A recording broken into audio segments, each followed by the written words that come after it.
In today's weekly virtual academic session. As you know, today's our discussion will be on role of chemotherapy in management of non-small cell lung cancer. Today's speaker, Dr. Asma Siddiqa, a few words for her. She is one of the finest radiation oncologists ever produced by Bangladesh. I met her 10 years back. She was so passionate to his patient. She was very passionate to his academic career, and now she is very keen to develop his juniors. So here, Dr. Asma Siddiqa, uh, as Professor Heiser will join later. So with his kind overphone permission, I would like to request Dr. Asma Siddiqa to start his presentation. Over to Dr. Asma Siddiqa. Thank you, Shumon, for your kind words. Assalamu alaikum and good evening. Thank you, Oncology Club and the organizer, for inviting me to be here as a speaker. Really, it's a great pleasure for me. I feel proud. I am Dr. Asma Siddiqa, working as an assistant professor in Radiation Oncology Department, National Institute of Cancer Research and Hospital, Dhaka. My topic is role of chemotherapy in management of non-small cell lung cancer.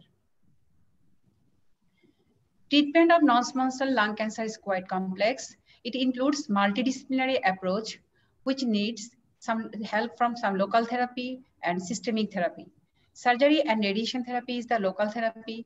Among the systemic therapy, there are traditional chemotherapy and newer exciting targeted therapy and immunotherapy.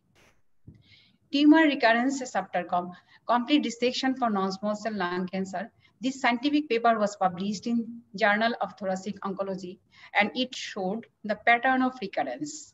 And it is shown that distal metastasis was more compared to local recurrence. So there has to be some scope for systemic therapy to control distal metastasis and better outcome, which was the food for thoughts for scientists. Many trials were conducted to establish the role of adjuvant chemotherapy. But no positive trial were found in favor of adjuvant chemotherapy during the period of 1970 to 1980. In 1995, a meta-analysis was done, which includes 52 RCT with platinum-based chemotherapy in completely resected early-stage non-small cell lung cancer patient, and results showed improved 5% at 5 years overall survival. The positive result of this meta-analysis grew an interest for conducting many trials to establish the role of adjuvant therapy, specifically adjuvant cisplatin-based chemotherapy in early-stage non-small cell lung cancer. These are some landmark trials, that is IELT trials, JBR-10 trial, CALGB 9633 trial, and ANITA trial. Note that all these trials are based on cisplatin-based chemotherapy, cisplatin with other combination. Cisplatin is the basis of all these trials. International Lung Cancer Trial, IELT trial, which includes 1,867 completely resected patients from stage 1 to 3, randomized in 2 arms. One arm is chemotherapy arm, another arm was observation arm. Median follow-up was 56 months. And the result showed chemotherapy arm had a significant 5-year overall survival rate compared to observation arm. This is JBR-10 trial, which includes 482 patients of completely resected stage 1B to 3, and is randomized similarly in chemotherapy arm and observation arm. This Kaplan-Meier curve shows that there is significant benefit in overall survival, which was at 5 years, 69% in chemotherapy arm and 54% in observation arm. The subset of JBR-10 trial also showed postoperative adjuvant chemotherapy benefited elderly patients up to 80 years of age with good performance status. This is CALGB 9633 trial. This is the only RCT for stage 1B patient. 344 patients are randomized in 2 arms, one arm chemotherapy, another was observation, and median follow-up was 74 months. Results showed that trend towards improvement in overall survival, but not statistically significant. Tumor more than 4 centimeters showed significant survival difference. This is ANITA trial, which includes 840 patients of stage 1B to 3A non-small cell lung cancer, and median follow-up was 74 months. Results showed 8.6% improved 5-year overall survival in stage 1 and 2. However, no benefit was shown in stage 1B. This is the graph which shows no significant survival benefit in stage 1 patient, stage 1B patient. This meta-analysis, that is lung adjuvant cisplatin evaluation, LACE meta-analysis, based on pooled data of 5 largest trial, and this forest plot clearly showed there is better benefit in chemotherapy arm, which is statistically significant. This is the NCCN recommendation for adjuvant chemotherapy. To summarize, adjuvant therapy, 5.4% absolute survival benefit at 5 years with adjuvant platinum-based chemotherapy. Benefit varied with stage, or survival in stage 1A, and controversy regarding stage 1B. Greatest benefit was observed in stage 2 and stage 3. Post-operative chemotherapy is beneficial for patients at up to 80 years of age. Different studies are also conducted on neoadjuvant settings, and this is a randomized phase 2 study of surgery alone or surgery plus preoperative cisplatin and gemcitabine in stage 1B to 3A non-small cell lung cancer. And study concluded that preoperative gemcitabine plus cisplatin followed by radical surgery improved overall survival in patients with stage 2B and 3A. This is an updated meta-analysis of 13 randomized controlled trial, which also showed significant improvement in the overall survival of operable non-small cell lung cancer patients, including patients with stage 3 non-small cell lung cancer using neoadjuvant chemotherapy. So, neoadjuvant chemotherapy improved tolerability, causes possible downstaging, and earlier treatment of micrometastasis, and increased overall survival, and it was similar to that of adjuvant chemotherapy. This is the NCCN recommendation for preoperative chemotherapy. Concurrent or sequential chemoradiation, which was also discussed in previous lecture. This is a review article on concurrent chemoradiotherapy in non-small cell lung cancer, which concluded that it demonstrated that the benefit of concurrent chemoradiation over radiotherapy alone or sequential chemoradiotherapy. There is a clear benefit in concurrent arm. Sequencing of postoperative radiotherapy and chemotherapy for locally advanced or incomplete resected non-small cell lung cancer. This paper was published in Journal of Clinical Oncology and showed patients with non-small cell lung cancer who undergo R0 resection and are found to have pathological N2 node, N2 disease, have improved outcome when adjuvant chemotherapy is administered before rather than concurrently with radiotherapy. This is the recommendation, NCCN recommendation for chemoradiation. Certain studies also conducted to prove the role of palliative chemotherapy. Chemotherapy, in addition to supportive care, improves survival in advanced non-small cell lung cancer. A systematic review of systematic review and meta-analysis, which include 16 randomized control trial, and concluded that chemotherapy improves overall survival all patients with advanced non-small cell lung cancer. Therefore, all patients who are fit enough and wish to receive chemotherapy should do so. This is a Point Break study, which compare pemetrexed plus carboplatin and bevacizumab in one arm, followed by maintenance pemetrexed and bevacizumab versus paclitaxel plus carboplatin and bevacizumab, followed by maintenance bevacizumab in patients stage 3B to 4 non-squamous cell lung cancer. And study results showed that overall survival did not improve with pemetrexed, carboplatin, or bevacizumab regime compared with paclitaxel, carboplatin, and bevacizumab regime, although progression-free survival was significantly improved. Toxicity profiles different. Both regimes demonstrated tolerability. This graph shows there is no significant overall survival benefit, but in progression, there is significant progression-free survival seen in this curve, which was statistically significant. This phase 3 study comparison cisplatin plus gemcitabine with cisplatin plus pemetrexed in chemotherapy-naive patients with advanced stage non-small cell lung cancer. And study showed that cisplatin pemetrexed provides similar efficacy with better tolerability and more convenient administration than cisplatin gemcitabine. And this is the NCCN guideline for recurrent or metastatic disease. So palliative platinum-based chemotherapy has benefit in good performance status patient. Combination chemotherapy provide 1 year survival rates of 30 to 40% and more efficacious than single agent.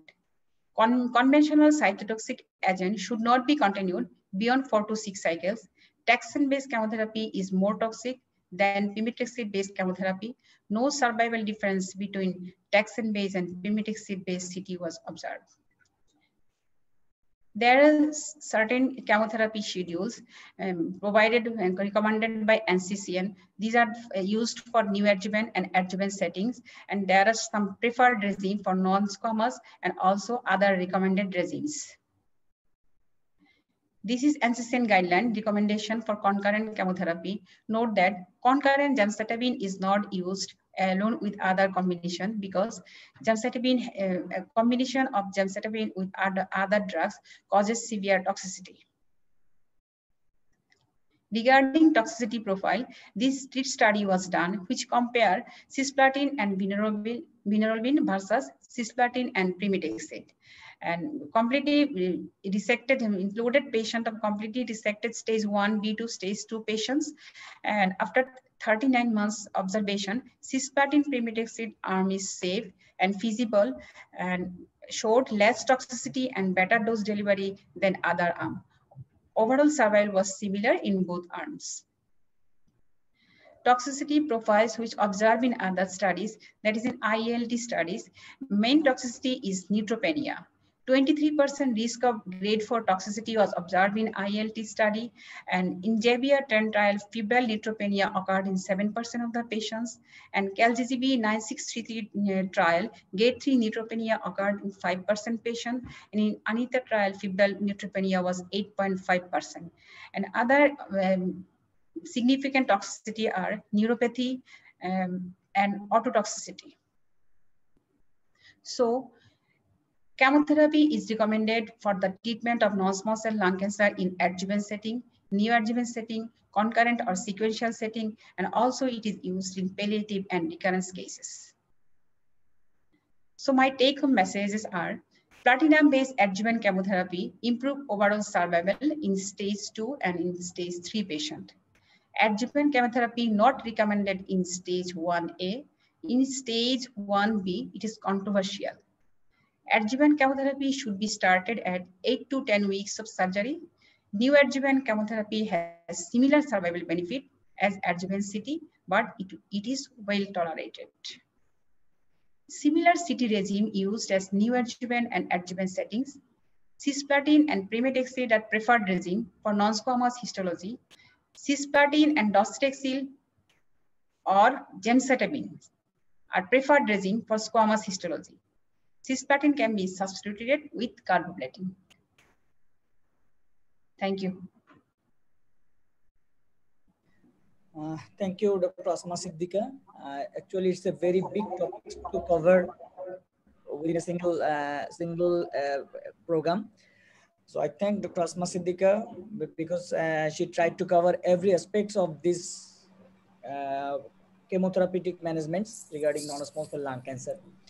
And now the floor is open for any question. I have seen only one question in chat box. I would like to request all the participants to write their question in the chat box, or they can raise their hands so that so that I can give them floor for the question.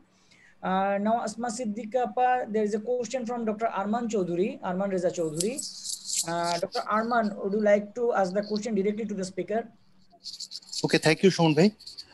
Thank you, Dr. Asma Siddiqa, for your nice and elaborate presentation regarding uh, chemotherapeutic role in non-small cell lung cancer. So my question to you is, what would you like to prefer, single versus combination chemotherapy in case of metastatic non-small cell lung cancer? And my second question is, just I want to heard some word about your opinion regarding histology-directed chemotherapy. Thank you. Thank you, Arman, for your first question. Obviously, single agent chemotherapy will be given to patient and low performance status patient in stage 4 disease, and if performance status is 0 and 1, that we can offer them a combination regime. And histology directed chemotherapy is that different study shows that histology varies the efficacy of chemotherapy. So depending on these studies, NCCN and other organizations recommend some regimes for which is suitable but preferred for squamous histology, others are preferred for non-squamous histology. I think Kamal Bhai can add something more. Yes, first of all, congratulations for one of the best presentation that you have ever made. And every time you are making a presentation, I am feeling charmed to see how better you are doing every time. So it was a great presentation, and many.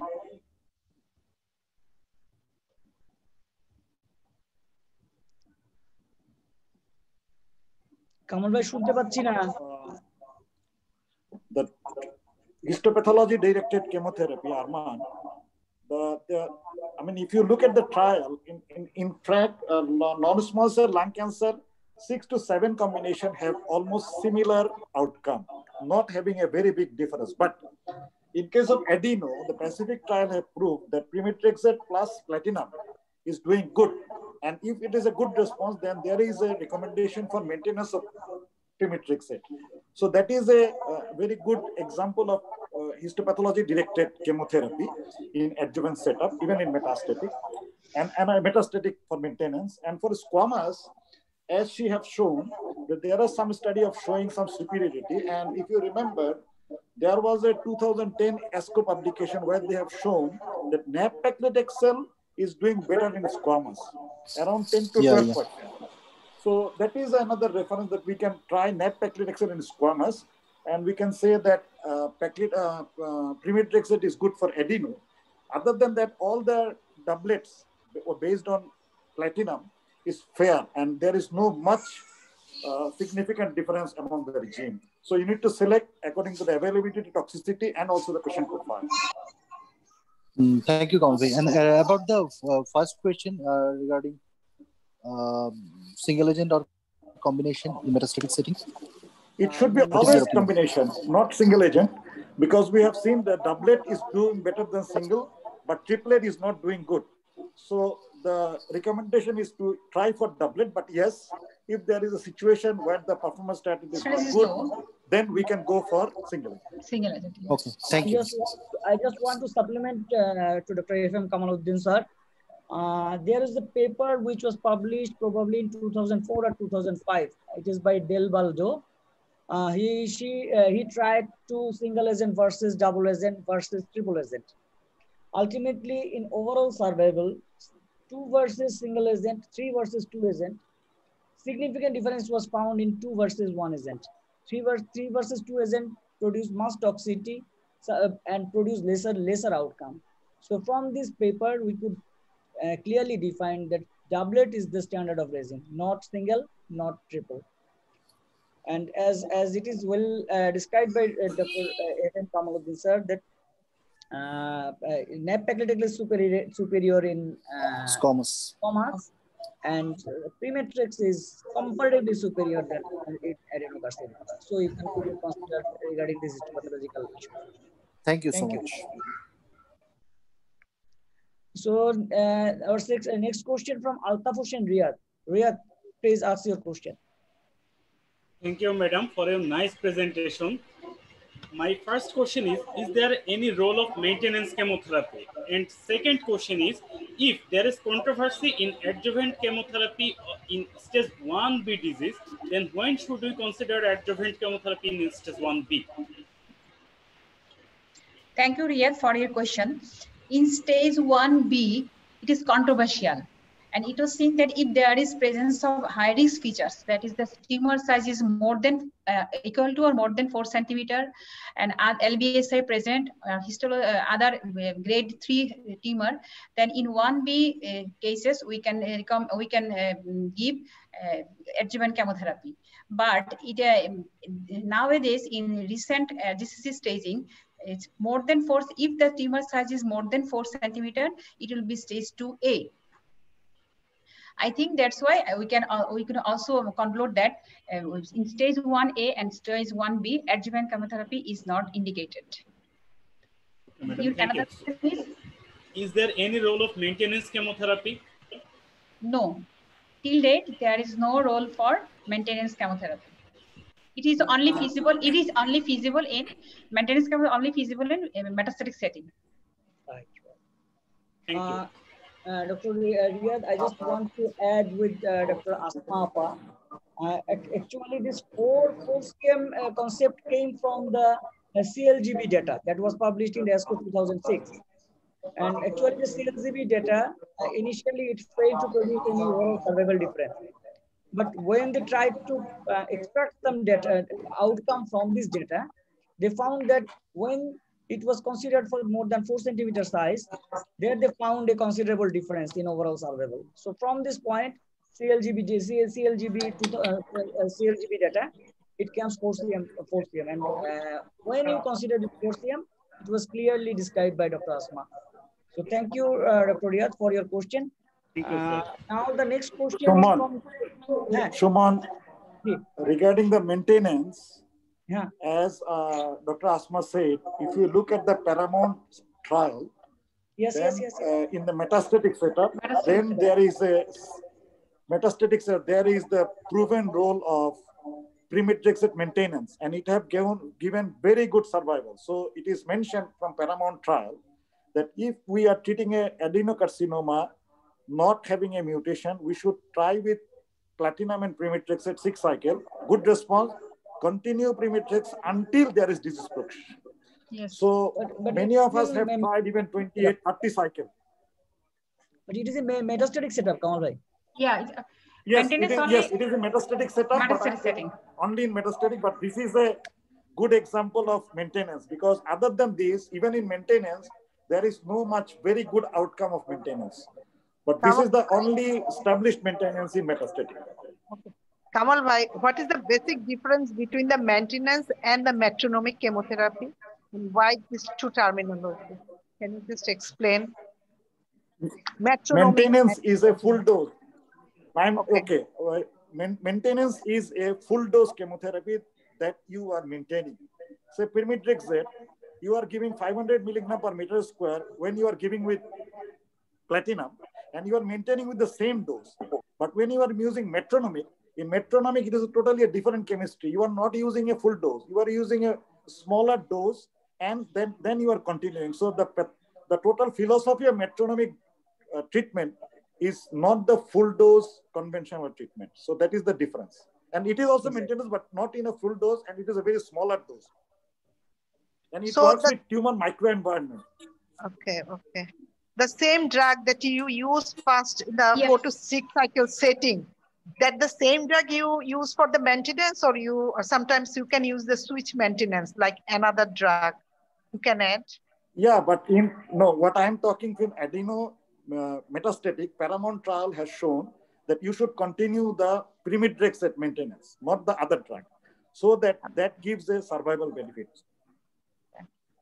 Limapa, what you are Yeah. asking regarding this maintenance, usually there are And two types switch of maintenance. maintenance. Another So, term is switch maintenance, sir. another is continuous maintenance, another is switch maintenance. When you are continue with this similar Same drug. type of drug that you have tried initially, that is the Yeah. continual maintenance. And when you have tried a newer drugs, suppose you have tried paclitaxel initially, and then you have got a EGFR mutation, and you have tried to maintenance with the TKI, that is the switch type of maintenance. Switch maintenance. Okay. Next question is from Devras Chakraborty. Devras, you please ask your question. Thank you. Thank you, madam, for your nice presentation. My question would be, what would we prefer in the metastatic setting, chemotherapy or targeted therapy or immunotherapy? Thank you, Devras, for your question. Clearly, if biomarker are positive in metastatic patients, we will prescribe targeted therapy or immunotherapy, because targeted therapy or immunotherapy causes more increase overall survival more than chemotherapy. If the patient is not biomarker is not positive to the patient, then we will go for chemotherapy. Thank you, madam. So is there any question from the audience?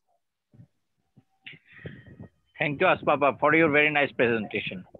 In your discussion, you have not mentioned about histological differentiation. That is, in case of squamous, these chemotherapy drugs is important, more preferred. In case of adeno, these are more preferred. In large cell, these are more preferred. If you can you give us an example of in different types of non-small cell lung cancer, which type of chemotherapies we should use in case of different types?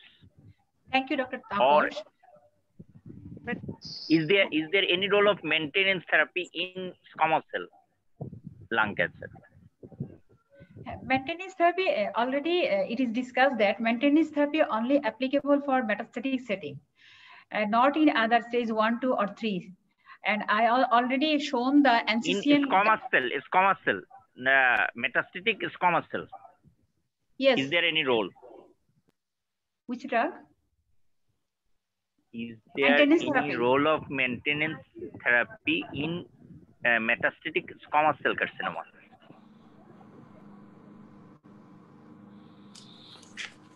So, Taposh, for metastatic squamous cell carcinoma, there is no proven role of any maintenance therapy. We need to give up to, if we see a good response, go up to 6 cycles, then wait, because prolongation of more chemotherapy have not shown any survival benefit in any of the protocol for squamous. The only maintenance in metastatic is the Paramount trial with pemetrexed. In adeno only.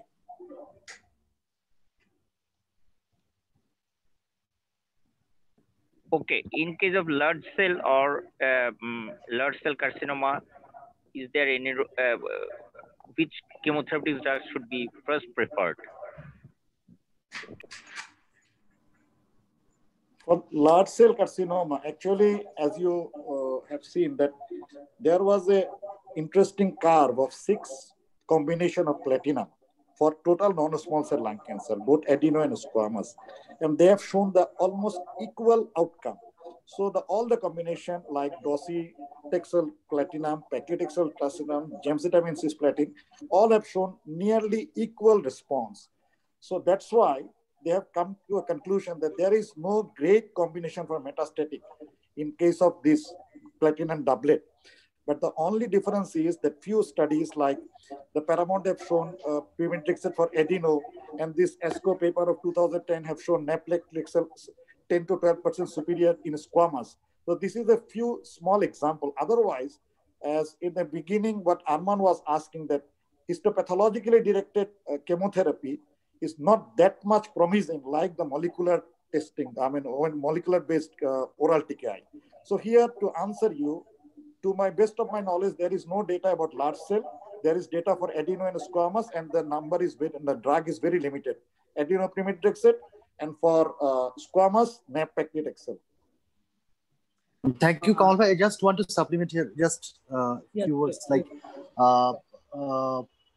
it was I have forgotten, but probably it was Scagliotti trial in which the combination is used between the Pemetrexed plus platinum and gemcitabine versus platinum. And when already Kamal already mentioned that in Schiller's trial, all the platinum combination like docetaxel, paclitaxel, pemetrexed, and vinorelbine was used, and it was the result was similar.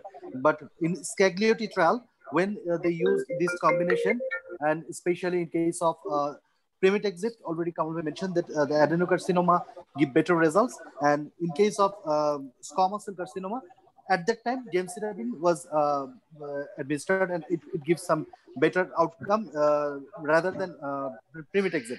Better than pemetrexed in that situation. But later on, when nab-paclitaxel come, then it becomes better in case of squamous cell carcinoma. So I just want to share here that I think if we go through the Schiller's trial and the Scagliotti trial, then we can identify the previous history of chemotherapy in case of this setting, metastatic non-small cell lung cancer. Thank you. So, Suman, I have a question to Kamal Bhai. Yes, please. Kamal Bhai. So far, I know you have a vast experience of using vinorelbine for lung cancer, which I haven't any experience. So I just want to know why you are so fond of vinorelbine for lung cancer. I mean, what is the superiority of it in your clinical practice you have found? The superiority I used to use, but the superiority is that if you look at all the adjuvant trial, majority of the drug combination was used with vinorelbine. So if you look at the data, the highest number of data is vinorelbine, number one. Number two, we had a pseudo philosophy that vinorelbine is very toxic, can do many toxicity, but fortunately I had used many patients with vinorelbine and experience was good. Another important thing is vinorelbine has a wide range. Say when you do using a full dose, you are doing a great job, but for very old frail patient, there is a protocol of using 25 milligram per meter square, day 1, day 8. It's a very low dose, but I have treated some patient even with adrenal grade metastasis, and it has done very good palliation. So I found it is a very wonderful molecule, doing great for lung cancer and also for breast cancer. There is some recommendation. Unfortunately, in between it was not available. Now it is again available. And if you look at all the trials, you will see the majority of the trials initially was on vinorelbine. So the data is very good for vinorelbine. And due to the unavailability, and we were very scared that it may cause some neutropenia and many other side effects, which is not always true. That's why I was fond of vinorelbine. Thank you. So regarding the toxicity, you were quite comfortable with vinorelbine. Okay? Yes. Really manageable. Okay. Yes. But now vinorelbine is now just they quit it from the concurrent or sequential the NCCN guideline, and they said that in the US it is now very rarely used, the vinorelbine, for concurrent or sequential setting, but still it is in the adjuvant or neoadjuvant setting. Yes, not for concurrent. Vinorelbine is not a great drug for concurrent. But previously it was used. I think previously it was used, but they, now they deleted it from. Limapa. Yes. Limapa. Yes. I'm listening. Regarding the adjuvant trial, the landmark trial, ILT trial, BGR10, ANITA trial. Most of them use vinorelbine. I know. Not all the trials are statistically significant. Only 2 trials are statistically significant regarding the overall survival. That is one is ANITA trial, and another one is BGR10. That is statistically significant. But interestingly, both this trial use this cisplatin and vinorelbine. So from this background, this cisplatin vinorelbine is considered as the most potent drugs as an adjuvant setting. So that might be the background of choosing this cisplatin and vinorelbine. But if you see in our day-to-day practice, in clinical practice in our country, we are more fond of paclitaxel, gemcitabine, or docetaxel rather than vinorelbine. I just wanted to know that. Actually, in adjuvant setup, paclicarbo is not randomizedly tried, but it comes from the interpolation of the metastatic setup that is mentioned by Dr. Arman. That is the Shiral trial that was published in 2002. In this trial, you could see that all these third generation drugs combined with paclitaxel are going to produce the equal outcome. So from this data, from this concept, this paclicarboplatin has come in adjuvant setting. But still, if you go through the randomized control trial data, then the ANITA and BZR10, you should follow this cisplatin and vinorelbine. And Shumon, if you go to Singapore, you will see the Italian and Singaporean, they love vinorelbine. They use a huge vinorelbine a lot. Because but the problem is, one of the reason is we were scared. Another problem is, you know, paclitaxel and carboplatin is easily available, but vinorelbine was not always available. That was also a challenge. It's quite costly. And also, Kamal by the toxicity of. So, as I mentioned, toxicity is not that much. You can try. I can tell you that you can try. It is not that great. So if there is no more question from the audience, I have few questions that should be answered by Dr. Asma Siddiqui for our junior colleagues. Number one, how many cycles? 4 cycles or 6 cycles? Asma Appa. Yeah. Shumon, most of the studies stated that the 4 cycle is enough, not more than 4 to 6 cycles. Okay, so then 4 cycles is when to give 4 cycles or 6 cycles, or it is the choice of the treating physician? Yeah, but not more than 6 cycles. The NCCN guideline also recommended 4 cycles of adjuvant or neoadjuvant. So if this is most of the trials in adjuvant setting are used 4 cycle of chemotherapy. Okay. Now another question is, which combination is preferred? As will you please clearly give a comment to our students? Which chemotherapy is better? Is there any better combination? Yes, or they can choose any of them? Yes, for the students. For the student, I would like to say cisplatin is the basic drug. Yes. Basic drug is cisplatin combinations. And if cisplatin is not tolerated or cisplatin toxicity is developed, then it can substitute with carboplatin. And if cisplatin and carboplatin are cannot use due to toxicity or other cause, then we can go for non-platinum based regimes. And all these regimes are clearly outlined in NCCN guideline. That at first there is a region that preferred regime and may use regime. Preferred regime, all these regimes are clearly stated in the NCCN guideline. Okay, so what should be the ideal time to start the adjuvant chemotherapy? Shumon, yes, Shumon, am I allowed?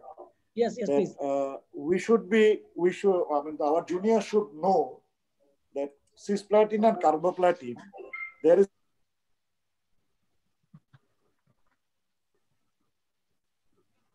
শুনতে পাচ্ছি না কামাল ভাই?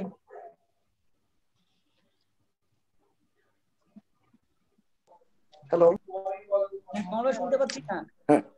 So there is a head-to-head trial between cisplatin and carboplatin in non-small cell lung cancer, and it have shown equal outcomes. So to replace cisplatin and carboplatin in lung cancer is not a big risk. So nobody should feel. Say, for example, in many other sites like bladder cancer, we never try to replace carboplatin against cisplatin. So even cisplatin is a very good drug, but you can see the many promising protocol that paclicarbo, it is not pacli-cisplatin. Why it came? Because of its less toxicity, but equal outcome. So that is the reason in lung cancer is the only site where there was a head-to-head trial between cisplatin and carboplatin, and they have shown equal outcome. That is the reason that we can safely switch from cisplatin to carboplatin. But Kamal bhai, carboplatin is not recommended for a fit patient. They just recommended carboplatin when the patient performance status is not good or not fit for cisplatin. No, but preferred regimens are all with cisplatin, not carboplatin. Many trials shown that cisplatin is more potent than carboplatin. Yeah. Like in ovarian malignancy, the first landmark trial was paclitaxel and cisplatin. There was a non-inferiority trial with carboplatin, and it is totally now replaced this cisplatin by carboplatin. But not that type of, do you think in lung cancer, is there any type of a study like the ovarian malignancy, replacing the cisplatin by carboplatin? No.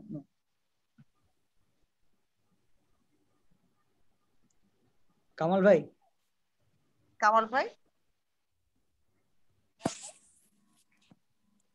Any trials? Hello. Hey, Kamal bhai. Yeah. Sorry, I had a phone call. Yeah, there is a trial. I missed the question. So whether is there any trial to head-to-head comparisons of cisplatin versus carboplatin? Not just Yes, there is a trial. just replacing the There is a trial. cisplatin by carboplatin. Yeah. Yes. No, cisplatin versus carboplatin, there is a trial with equal number and their outcome was equal. That was a non-inferiority trial or? Okay. Yes, non-inferiority trial. Carboplatin is non-inferior to cisplatin. Okay, we will discuss these things in later because we are going running short of our time. So there is another question from Dr. Saiful Islam Pathan. Dr. Saiful Islam Pathan, please ask your question to our speaker. Dr. Saiful Islam Pathan. Can you hear me, Dr. Saiful Islam Pathan? Yes. Yes. Thank you, madam, for your nice presentation. My question is, we know that we can use targeted therapy in metastatic stage for non-squamous, non-small cell carcinoma. But is there any targeted therapy for squamous cell carcinoma? Thank you, madam. Yeah, thank you, Dr. Saiful, for your question. Targeted therapy will be discussing later on, but it is also used in it is used in non-squamous carcinoma. It can be used also in squamous histology in certain circumstances in stage 4 disease. Thank you, ma'am.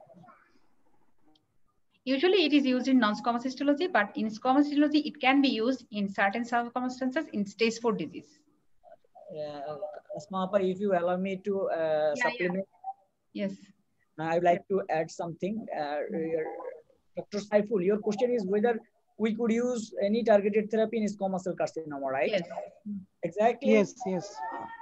So we use targeted therapy based on the genetic mutation, whether this malignancy has genetic mutations or not, irrespective of histopathology. But we came to know that this genetic mutation is more found in adenocarcinoma than in squamous cell carcinoma. Sometimes, in some cases, in squamous cell carcinoma, you could find the genetic mutations. Who are those groups?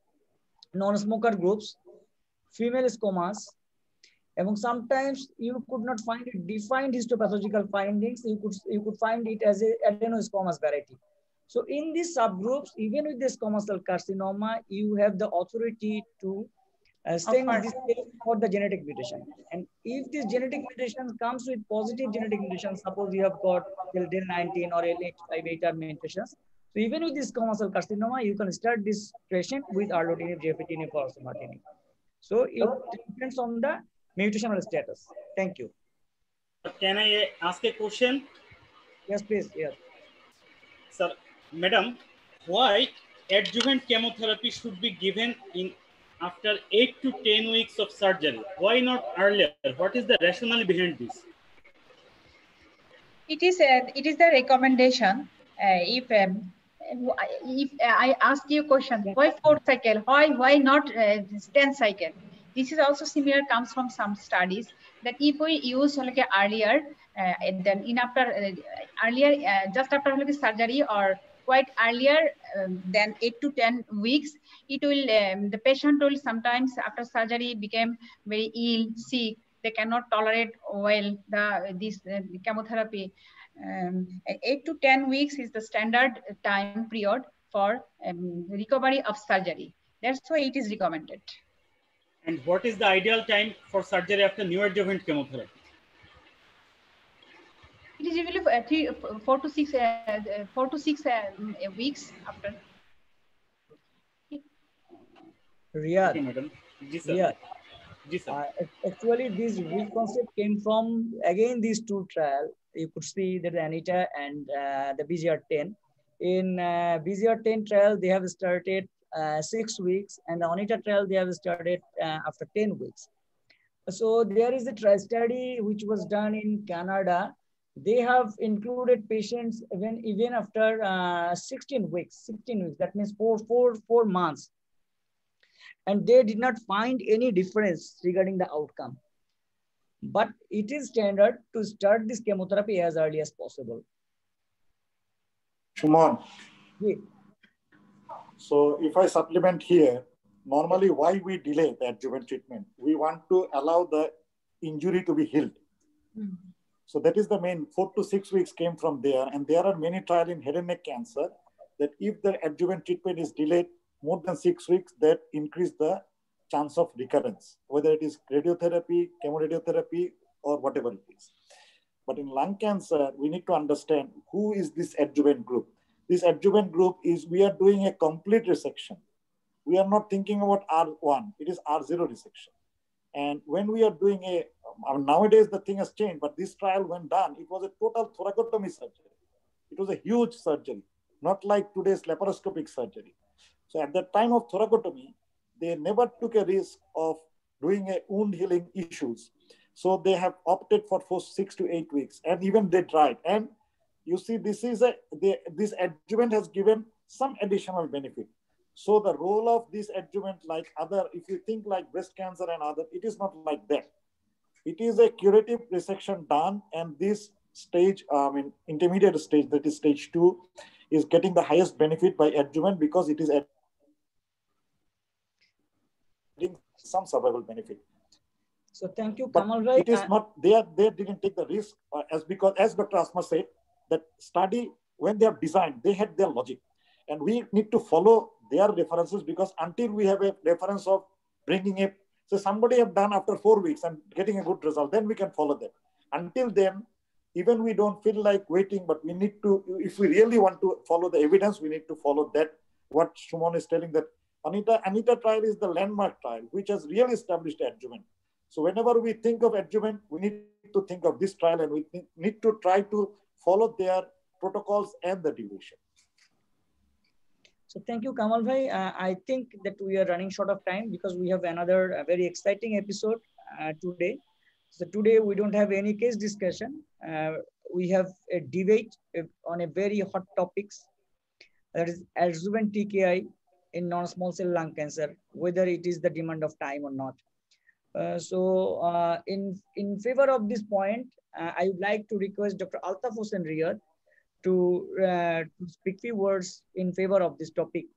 Adjuvant TKI is the demand of time. Dr. Altaf Hossain Riyad. Thank you, sir. Am I audible? Yes.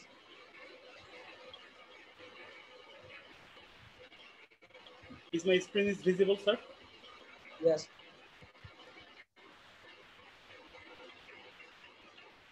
Okay. Assalamu alaikum and good evening.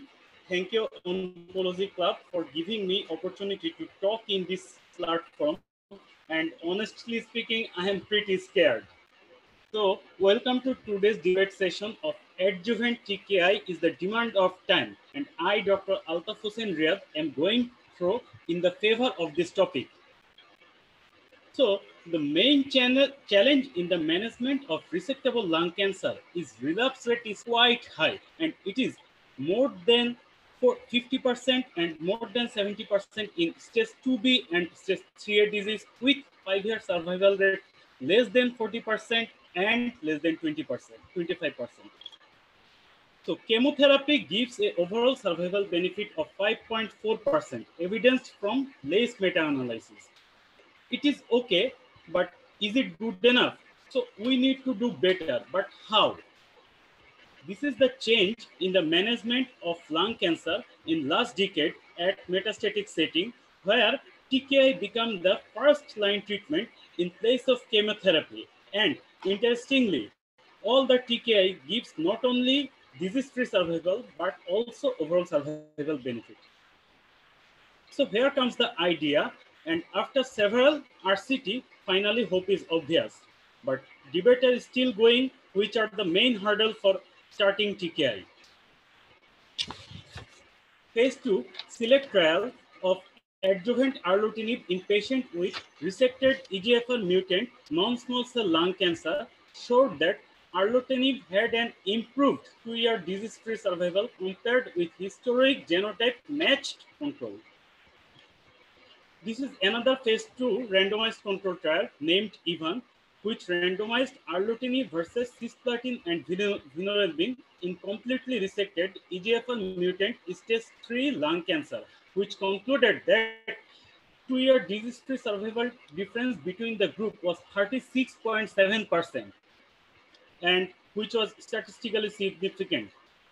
Although median overall survival had not reached in 2 arms, but at 2 years, 80% versus 51% patients were alive in the erlotinib and chemotherapy arm, with a hazard ratio of 0.167.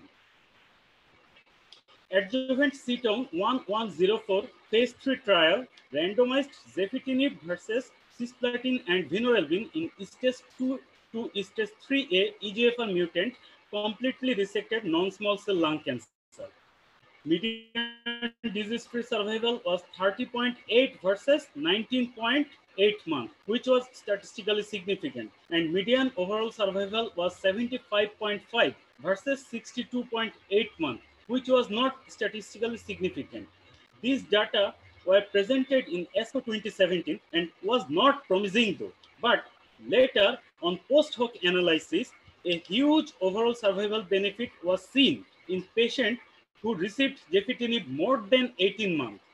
And gefitinib followed by subsequent TKI also showed a statistically significant overall survival benefit. And investigators concluded that TKI should be standard of care with incompletely resected EGFR mutant non-small cell lung cancer.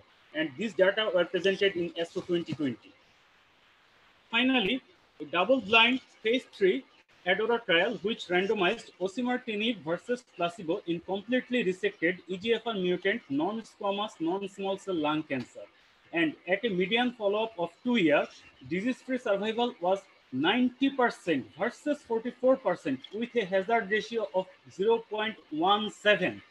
And subgroup analysis showed that 91 versus 56% disease-free survival with hazard ratio of 0.17 observed in stage 2 and 88 versus 32% disease-free survival with hazard ratio of 0.17 was observed in stage 3 non-small cell lung cancer. And finally, 83% reduction of risk of death or recurrence with osimertinib was seen. Based on these facts, FDA has granted an accelerated approval of osimertinib for stage 2 to stage 3A completely resected EGFR mutant non-small cell lung cancer. And I think this is the right time for adopting this practice rather than waiting for the mature overall survival data, because such optimistic result should not be ignored, and hope my colleague will be happy to accept this practice. Finally, we should dream big, work together so that we can win the battle against lung cancer. So thank you very much. Thank you, Riyad. Thank you for such nice data and for such nice, brilliant presentation. Because speaking in favor of ADAURA trial, it's a very hot topics and it's not very easy because it is very controversial topics. You have presented your stand in very nicely and boldly. Thank you, Riyad, for your nice presentation. Now, I would like to request Dr. Tasneem Hossain to stand against these topics. Dr. Tasneem Hossain. Assalamu alaikum, sir. Thank you, sir.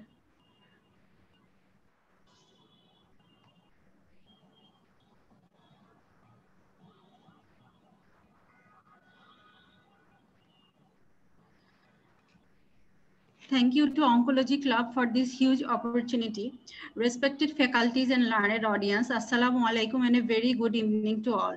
Today the topic of debate is adjuvant TKI is the demand of time in the treatment of non-small cell lung cancer. I, Dr. Tasneem Hossain, is against the motion. My learned opponent spent his good 5 minutes in explaining the prospects of TKI as adjuvant treatment of non-small cell lung cancer, which are definitely very encouraging. But the question remains, are these evidences good enough to take a leap of faith and champion its use at present? Or should we take a moment before jumping into conclusion? As of now, the NCCN guidelines recommend postoperative chemotherapy up to stage 3A as adjuvant treatment. Several platinum-based tablets are currently recommended, supported by many well-established evidences. Dr. Tasneem, yeah, please. Okay. Sir, is there any problem? Oh, carry on, carry on. The slides are not coming properly. Okay, right now it's okay. The LACE collaborative group did a pooled meta-analysis of 5 large RCT having 4,584 patients with stage 1 to 3A to examine cisplatin-based adjuvant chemotherapy in completely resected patients. Median follow-up was 5.2 years with statistical significant 5.4% absolute survival benefit was observed with adjuvant cisplatin group. So what about the new kid in the block, that is the TKIs? As my opponent was explaining, there is much buzz about the use of TKI as adjuvant treatment in non-small cell lung cancer in the oncology communities worldwide recently. The CTONG 1104 trial, first reported in the ASCO 2017, post-surgical treatment with gefitinib confirmed significant disease-free survival, meeting the primary endpoint. However, the final results presented in ASCO 2020 virtual meeting showed, although adjuvant gefitinib yielded numerical advantage over adjuvant chemotherapy in median overall survival, the difference was statistically insignificant. Moreover, to gain a significant overall survival benefit, a considerable period of 18 months prescription is necessary, not to mention the cost that accompanies. Earlier, the RADIANT trial compared adjuvant erlotinib with placebo, which even failed to show improvement in disease-free survival. The EVAN trial, which was a phase 2 study, although showed benefit with disease-free survival in EGFR positive stage 3 non-small cell lung cancer compared to chemotherapy with a better tolerability, failed to produce overall survival mature data. So let's come to the ADAURA trial that my opponent is so much hyped about. Extremely positive data was presented in the ASCO 2020 by the investigators of ADAURA trial that was a significant disease-free survival in the osimertinib arm compared to placebo. Having said that, the overall survival data was immature in this trial. The very early overall survival curve was statistically insignificant with superimposition of both the arms. So the triumphant declaration of victory of the trial, which was unblinded prematurely, only depending on disease-free survival, is somewhat inappropriate. The group of patients assigned in the trial are stage 1B to 3A treated for curative intent, where the primary objective should be overall survival benefit of the patient. The data which was immature, the disease-free survival data is not the surrogate for overall survival, so it is not enough to prescribe the drug at the moment. As there is no overall survival benefit, we can simply spare the already cured patients in this group of the additional toxicity burden of osimertinib, namely diarrhea, rash, prolonged QT interval, etc. And of course, sparing the huge cost per year. Without being able to promise longevity, the cost is illogical at the moment. Present data shows only 3 years use of osimertinib, but its use beyond that or subsequent treatments are yet to be deciphered. Also, the use of upfront osimertinib after surgery may cause drug resistance at a point, as was seen in advanced cases. So is it wise to wear it out in the adjuvant setting? I would be the happiest if these issues were addressed. Otherwise, prescribing osimertinib based on the ADAURA trial would be nothing else but gambling. The need for newer trials and investigations on osimertinib and other TKIs as adjuvant treatment cannot be denied, like the ELINA trial investigating the prospect of adjuvant alectinib in ALK-positive non-small cell lung cancer, the results of which are yet to be published. So my dear opponent, instead of daydreaming, let's face the reality. More positive results on overall survival and more robust evidence is necessary to call the TKIs game changer in adjuvant setting of non-small cell lung cancer, because the disease-free survival data that we have in hand are not enough to prescribe it at the moment. Let's hope the upcoming overall survival data reflects upon it. Thank you all. Thank you, Dr. Tasneem, for your brilliant presentation. So now Dr. Riyad is in favor of giving adjuvant TKI, and Dr. Tasneem, she is not so much interested, and she opted to wait for the mature overall survival data. Now let's see what the expert in the field are saying. Dr. Shomir, can you please play the comment regarding this TKI by Dr. Govind Babu? Dr. Shomir, Mr. Shomir. Sure, sir. Let's see what Dr. Govind, who is the senior medical oncologist, is now the president of SOFO. Let's see what he is saying regarding the adjuvant therapy.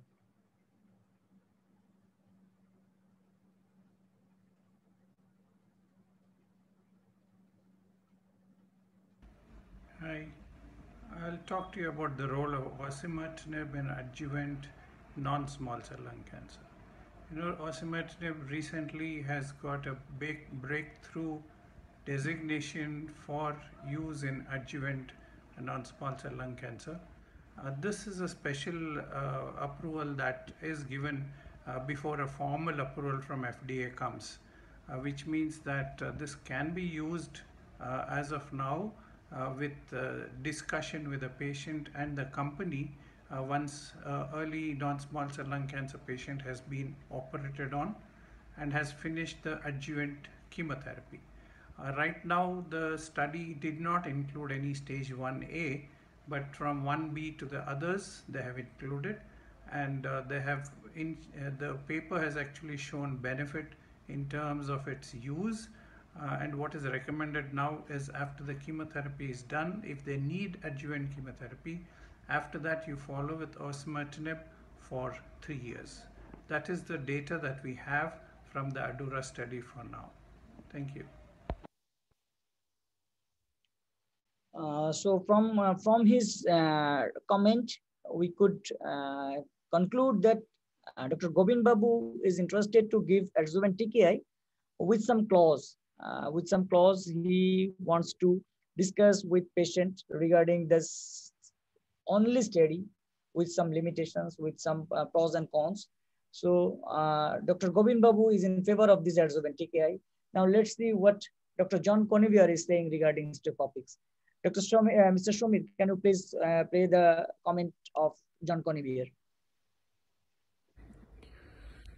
Good morning from the UK. It's John Conivier here. Apologies that I can't join you later for the teaching session, but unfortunately I'm in clinic here in Barts Hospital in London.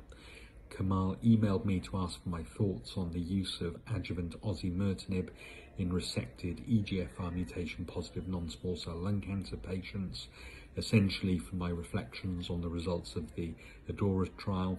So as we've seen, it showed a significant improvement in disease-free survival, a reduction in intracranial disease events in the patients receiving osimertinib, and the tablet itself seemed to be well tolerated with no new safety signals. So all in all, the results look very encouraging, but I'm hesitant to recommend it as we don't yet have mature overall survival data from the study. And one of the toxicities not mentioned is, of course, the financial toxicity. The duration of treatment is significant and the cost of the drug is also significant. So without OS, certainly in the NHS, I don't think yet we could recommend it because of the resource implications. I hope my comments are helpful, and I hope the teaching session went well this afternoon. Best wishes. Bye-bye.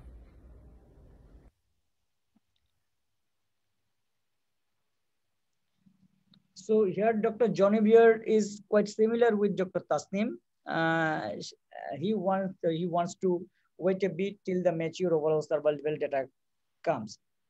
So now I would like to request Dr. A.F.M. Kamaluddin sir to give few words regarding these issues. Dr. A.F.M. Kamaluddin sir. So thank you, Shuman. First of all, congratulations for bringing a change in the design. So it was enjoyable to see the young star doing the debate. And I can see that the sharp neuron can really perform better than the old neuron. So congratulations to both the speakers, and they have done really brilliant. And I don't think any of us, even you people, never thought to perform like this when you were a student. So heads off to the new generation, and I'm sure they are the person who are going to change the total oncology management of our country. Not even now. Yes, so they are the people who will make the change in our country, inshallah, for our patient. So regarding the this ADAURA trial, yes, there are many debate and excitement going on. But if you listen very carefully to both of them, frankly, they didn't say yes. I mean, the answer of Govind was conditional yes, and the answer of no of John Conybeare is conditional no. So the problem is, Tasneem has shown the Gefitinib trial. That is a very interesting example that in long run, DFS may be beaten by OS. So there are many drugs we have given accelerated approval, and finally it was closed. So this exciting data, we will not be surprised if FDA give accelerated approval and we start using it. But the problem is we need to discuss, very important is we need to discuss with the patient that there is some flaws or limitation about the drug. We should not be excited and start giving everybody. So if the patient really understands the limitation and agree, then only we can give, number one. Number two, the financial toxicity that was said, Govind was always in favor that Bangladesh can start a trial because we have the generic drug. And he suggested during the preceptorship. But still, we should not say, my comment is we should not say it should be given or it shouldn't be given. We can discuss, there is some scope. If you are ready to take a chance, we can give it, but not a frank recommendation. And I think every day we will be listening newer thing and our concept will change, because in oncology now we know nothing is fixed. It is a most dynamic subject. Thank you. Kamal bhai. Kamal bhai. So is there anyone to say a few words regarding, is there anybody who is interested to say any further words regarding these topics? No, not directly to it, but regarding this expensive drug, I'm very fond of one comment of Dr. Senthil Rajappa. You know him, no? Sorry, he's a medical oncologist from Hyderabad. So all these drugs, their results are value for money, but where is the money? This comment, I just love this comment. This for our so financial toxicity. Where is the money? Yes, yeah. Okay, Sami, please talk with Haisar. Haisar join korte parteche na. What is the problem to dekho to sir shate kotha bolo. Sure, sir. So Dr. Asma Appa, would you like to say a few words regarding these topics? Dr. Asma Appa?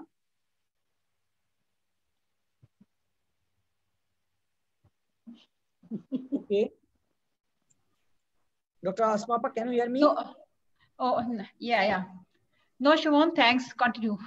So whether you are in favor of using this TKI as adjuvant right now, or you would like to wait? I would like to wait for mature data. Okay. So actually, Dr. Kamal bhai said very wisely that it is the time to choose whether to use it as adjuvant or not. Actually, these hot topics came as hot after this ADAURA trial, because you can deny hazard ratio 0.17. That means more than 80% patients are going to get benefit. But the limitation is there that the curative setting, the stage 1B to 3A patient, that is the curative patient, you are setting your primary objective is disease-free survival. That is the main limitation. Because in curative setting, we are opted to see the overall survival. So disease-free survival is not our main objective. But even then, disease-free survival more than 80%. So you can just ignore it. But as Dr. Tasnim says that that the trial, the Sitong trial, initially it was successfully showed some disease-free survival, but in long run, this overall survival failed to prove its significance. So I think it would be wise to wait a few years to see the mature overall survival data. It is my personal opinion, rather to be very enthusiastic regarding these disease-free survival issues. So this is my conception. I would like to wait a bit till the overall survival data. So that's all. Is there anyone to say a few words? Dr. Tapishda, would you like to add few comments regarding this issue? Dr. Tapishda?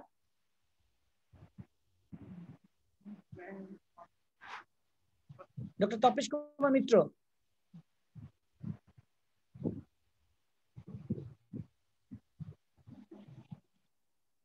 Shumon,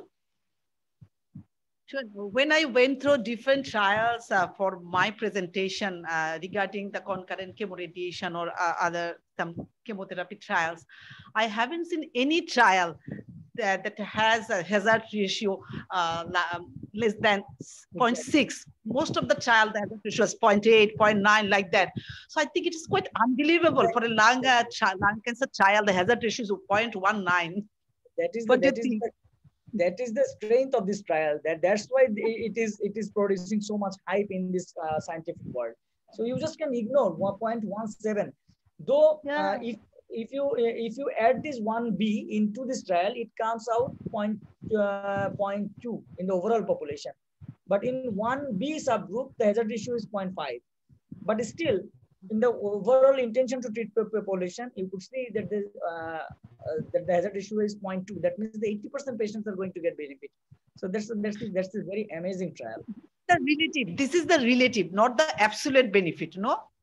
Yes, but that ultimately it reflects in the way it is the statistical difference, statistical language. But you could see it in different way. There's a 99 or 94% patients in the osimertinib arm, where in the 34 or 44% patients in the adjuvant arm. So there is a very good difference in the disease-free survival outcome. But as Tasnim says, that the two things comes into my mind. Number one, after 3 years, what do you do? Yeah. So should we continue this osimertinib or not? Number two, so as you know that there is issues of acquired resistance. So after giving this osimertinib, those who are having this osimertinib, and ultimately they develop acquired resistance. So what to offer? So there's two things come into my mind that is really pulling me back to prescribe this upfront as a adjuvant. Because osimertinib is still nowadays, the osimertinib is a very potent drug for metastatic setting. Yes, so for this group of patients, after 3 years, when they develop a recurrence, so we will not have any potent as in that time, because we already use the weapon, no? Exactly. Very interestingly, you could see that this is the group in the osimertinib arm, those who have survived after 2 years, 98% has no brain metastasis. Yeah. Can I have a question, please, sir? That was the superiority of osimertinib over the erlotinib and gefitinib trials. So concluded, no? So, question, please. Can I have a question, sir? Yes, please. Sir, what is the toxicity profile? What is the toxicity profile of osimertinib and adjuvant chemotherapy? Okay. Actually, it was mentioned in Dr. Tasnim's discussions. Main toxicities is diarrhea, rash, and some QT prolongation. So there is some cardiac issues and diarrhea and rash. That is the main. But the toxicity is not a very big issue to concern, really. Financial toxicity is the major issue. Financial toxicity is there, definitely. So can I ask something? Riyad, yeah, Yes, please. sir. Please. Sir, everyone is considering about ADORA trial, but no one is considering the post hoc analysis of the CETON. Sir, why can't we consider Gefitinib, sir? Because yeah, it is more than, you should have to treat more than 18 months, but the post hoc analysis showed with Gefitinib more than 18 months or Gefitinib followed by subsequent TKI gives more prolonged overall survival benefit. Then why shouldn't we consider Gefitinib? Is there anybody to answer?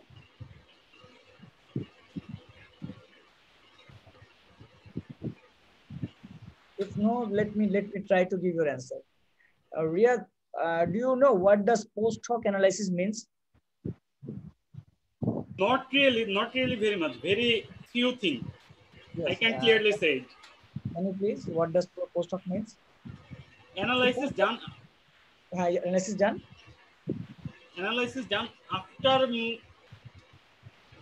মানে sir একদম মানে সবগুলা data মানে ইয়ে করে ফেলার পরে আবার এরকম কিছু একটা স্যার আমার আসলে মানে ক্লিয়ার ধারণা একদমই ক্লিয়ার ধারণা নেই sir Let me explain. When the primary endpoint is not met, the scientists and the companies, you know that in every research the company invested a lot. So the scientists and the companies tried to pull some extracted data in favor of them. So they tried to manipulate this data in every ways to extract some real positive results in favor of their objective, their hypothesis. So that's why in scientific world, post hoc analysis is not a very important issue to discuss. Definitely we could see it keenly whether these things are not or yes, but post hoc analysis is not a big issue to discuss in a scientific forum. You could not say that my post hoc analysis is saying these things and these things. So it is the overall analysis that is done on the intention to treat population group that ultimately reflects your overall result. I hope you could get my result. Yes, sir. Thank you, sir. So thank you. I think if there is no question or no comments, I would like to request to Mr. Shomi to please post our quiz session, and after this quiz session we will conclude our session. Hi sir, কি join করছে? না এখনো করে নাই বোধহয়, দেখো দেখছি না তো, স্যারের নাম দেখছি না। স্যার মানে জয়েন করতে পারতেছিল না, বলতো কি যেন প্রবলেম হচ্ছে। সৌমি তুমি কি দেখছো একটু? স্যার আমি কথা বলছিলাম স্যারের সাথে। হ্যাঁ স্যারের প্রবলেম হচ্ছিল লিংকটাতে, আমি স্যারকে মিটিং আইডিতে জয়েন করতে বলেছি, আরেকবার ডিরেকশনস দিয়েছি আর কি। স্যার বলছেন আমি ট্রাই করছি। তাহলে কামল ভাই আমরা ওয়েট করব স্যার জয়েন করার জন্য। কুইজটা কন্টিনিউ করো। হ্যাঁ কুইজটা দিয়ে দাও। শিওর স্যার, আমি কুইজের লিংকটা দিয়ে দিচ্ছি স্যার। আর একটা সার্কুলার, সেটা হচ্ছে আগামী সোমবার আমাদের এই রেগুলার প্রোগ্রামটা হবে না, কারণ ওদিন হচ্ছে দশমী, সে কারণে আমাদের প্রোগ্রামটা হবে না, এটা বডিলি শিফট হয়ে যাবে পরের সপ্তাহে। সুমন, গড ব্লেস, মানে আমরা যে কি খুশি হয়েছি না Suman. Sir quiz link is given. ওই যে হঠাৎ একটা ছুটি পাইলে মানুষ যেমন খুশি হয় না, হ্যাঁ আমরা সেরকম খুশি হয়েছি।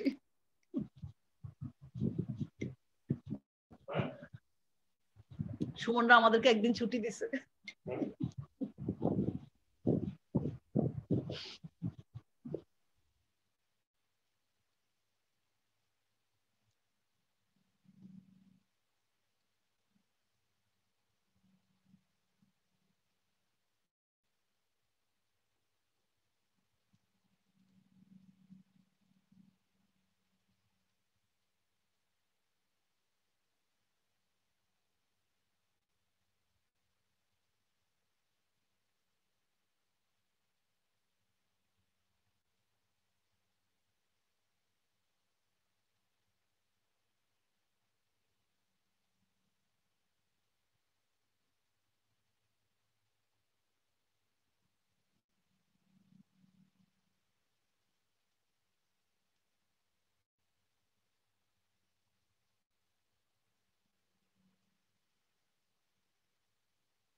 কামাল ভাই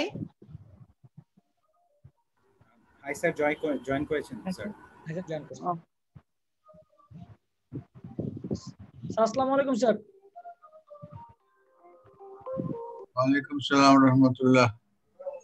স্যার আজকে আমরা প্রোগ্রামে আমরা আসমা আপার প্রেজেন্টেশনের পরে আমরা ডিবেট করছি স্যার, সেটা হচ্ছে স্যার অ্যাডজুভেন্ট টিকেআই আমরা এখনই এটা স্টার্ট করব কি করব না তার ফেভার এবং স্যার এগেইনস্টে, এবং তারপরে এটার উপর আমরা ডিসকাশন করছি স্যার। আমাদের ডিসকাশন শেষ, এখন স্যার কুইজ চলতেছে। খুব ভালো, চলে যাও স্যার। আপনি 2 মিনিট ওয়েট করেন স্যার, আমরা তাহলে প্রোগ্রামটা শেষ করব স্যার আপনার প্রেজেন্সে।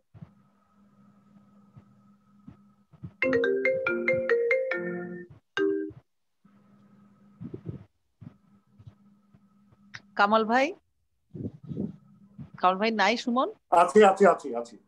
কামাল ভাই আপনার কোনো অক্টোবর মাস উপলক্ষে আপনার ব্রেস্ট ক্যান্সারের কোনো প্রোগ্রাম নাই? আমরা খুব ডিসহার্টেড, স্পেশালি আমি। আমরা 22-23 তারিখে প্রোগ্রাম কনফার্ম করছিলাম লিমা, বুঝছো, 3 দিনের। বাট ওই পিটার আমাদেরকে ওই সময় টাইম দিতে পারছে না, দেখে আমরা শিফট করে নভেম্বরে নিয়ে যাচ্ছি। আচ্ছা কামাল ভাই, আমরা না হয় একদিন একটা কয়েকটা ইন্টারেস্টিং কেস ডিসকাশন করি। ওকে, প্রপোজ কবে করতে চাও, কি করতে চাও? আমি আছি। আমরা চারজনের চারটা ইন্টারেস্টিং চারটা টপিকস, কেউ ট্রিপল নেগেটিভ, কেউ হার্টু পজিটিভ, আর একজন লুমিনালে, তিনটা। ডান এখন ডেট ঠিক করো। আমরাই করি, কাউকে লাগবে না। ব্রেস্ট ক্যান্সার অ্যাওয়ারনেস মান্থ, এটা যে breast cancer awareness month, awareness for people.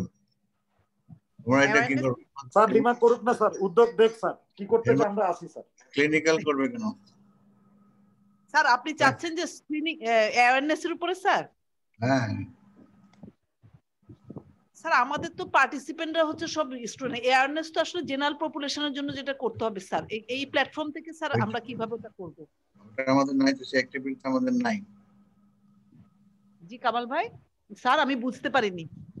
এই অ্যাক্টিভিটি আমাদের নাই। জি স্যার, তো সেটা করতে পারেন কামাল ভাই। ওই দিন আমরা কোথাও একটা করে স্ক্রিনিং এর কিছু কথা বললাম। অনকোলজি ক্লাবের পক্ষ থেকে তো আসলে অক্টোবর মাস উপলক্ষে একটা স্ক্রিনিং প্রোগ্রাম কোন একটা টার্গেট ইয়াতে করতেই পারেন ইনস্টিটিউশনে। আচ্ছা ঠিকখানি কথা বললাম, বুঝে গেল।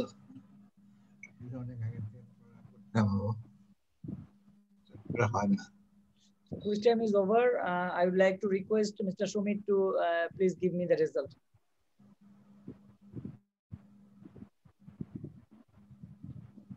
Oh, no, almost 20 seconds left, sir. Sorry, 24 seconds. 20 seconds left. Okay.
সময় কুইজ টাইম ওভার।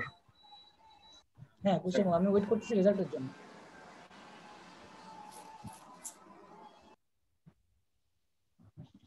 স্যার আমরা আগামী সোমবারে স্যার এটা ক্লাসটা বন্ধ রাখছি স্যার পূজার জন্য। শুন ভাই, তার পরের সপ্তাহে শিডিউলটা বলে দিতে। বলে দেব। এরপরটা আমরা কি করব বুঝতেছি না, আমরা জানাবো, আলোচনা করার আমরা বিষয় ডিসকাস করে জানাবো। আমরা ফরেন ফ্যাকাল্টিদের সাথে কথা বলার ব্যাপার আছে। ওকে, আমরা ফরেন ফ্যাকাল্টিদের মিস করতেছি এই টাইমে। So we have got our today's quiz winner. It is again Dr. Altaf Hossain Riyad. So big congratulations for him. But today's his score is 80. So I think he has a space to improvement. So it would be big congratulations to Dr. Altaf Hossain Riyad. And now I would like to request our scientific Secretary Dr. F.M. Kamaluddin to say a few words regarding today's program. Dr. F.M. Kamaluddin, sir. Thanks, Shumon. Today, I was feeling great because all of us are talking with evidence. I'm so happy to see that the endeavor that Oncology Club started a few months back is giving its result. Now even the students are talking any topics and they're always bringing the evidence and they are talking with some reference.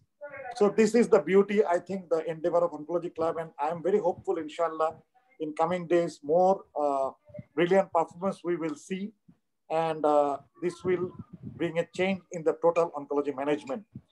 And today, in the era of this virtual communication, I think we should know everything. Maybe we cannot do everything, but knowledge should be there. We should be up to date with the knowledge. So that challenge should be taken by us, and we should go forward. And with the support of our President and Secretary, I think Oncology Club platform will create newer opportunities, and we have many more planned to do. And hopefully this will be helpful for our young generation. And this program is not only for the student, but also for us. I think we all are getting benefit out of it because we are studying, we are making practice, we are making presentation. So the development is happening at every level. So I want to congratulate all our participants, and I hope, inshallah, this pace will continue. Thank you very much. Thank you, Dr. F.M. Kamaluddin, sir. Thank you for your nice and encouraging words. Now, I would like to request our chairperson, Professor M.A. Haiser, to say a few words and to conclude this session. Professor M.A. Haiser.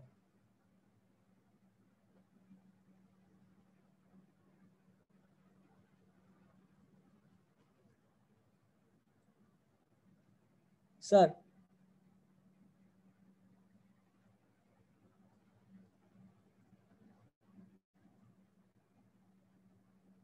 Sir, can you hear me, sir?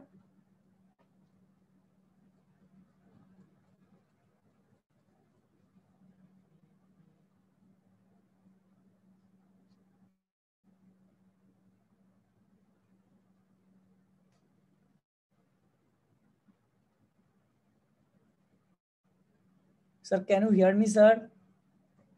Okay, probably sir is not there. So with the kind permission of our chairperson, I would like to conclude today's session. In the next week, there will be no class, and we would like to inform you later. Probably there will be a change in the time and date. Till date, thank you all. No, sir is here. Sir is here. Okay. So, sir, can you please? It's okay. You have concluded. Fine. I couldn't attend to this program. I had another program. There's a problem. Okay, very good. Okay, sir. Thank you, sir. Okay. Bye-bye, everybody. Assalamu alaikum. Okay. Walaikum assalam warahmatullah. Assalamu alaikum, sir. ঘর সংসার করে এবারে